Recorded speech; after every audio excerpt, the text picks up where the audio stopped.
l'élection n'a pas le retentissement de son pendant féminin. Et nul doute qu'on entendra moins parler du gagnant que d'Indira Ampio, sacrée en décembre Miss France 2023, qui a déplacé les foules lors de son retour dans sa Guadeloupe natale, un mois plus tard. Si est pourtant bien Mister France 2023 qui a été élu, ce samedi 4 mars, au théâtre de Poissy, Yvelines. Et l'on comptait même une Miss France au premier rang de l'assistance en la personne de Nathalie Marquet, sacrée reine en 1987. En pleine reconstruction, un an après le décès de son mari Jean-Pierre Pernaut, elle a accepté de présider le jury. Et elle a fait sensation dans une robe lacée lors de cette élection départageant 27 prétendants à la succession de Lenita Bourrel. Découvrez en images ce que sont devenues les anciennes Miss France. L'heureuse élue de la soirée se nomme donc Lysandre Van Muilder et, comme son nom à consonance flamande ne l'indique pas, il concourait sous l'écharpe de Mister Corse.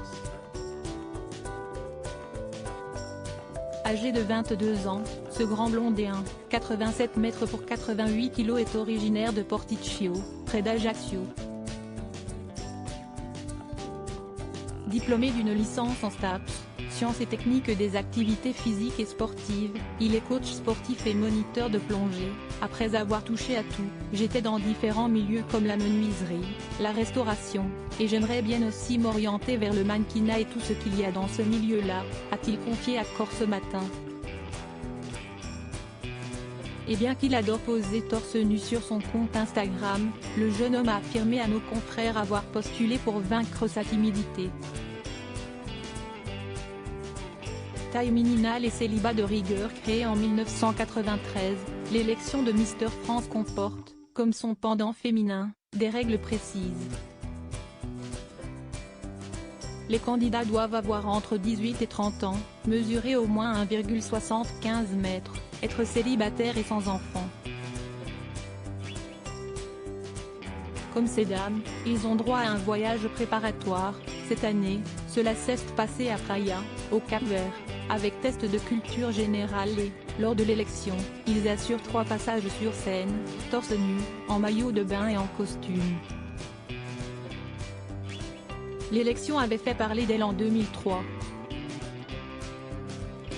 Diffusée sur TF1, elle était animée par Laurence Boccolini qui avait rencontré son futur mari, Michael Facaiolo, candidat avec l'écharpe de Mister Tahiti, élu deuxième dauphin de Mister France, dont elle est aujourd'hui divorcée.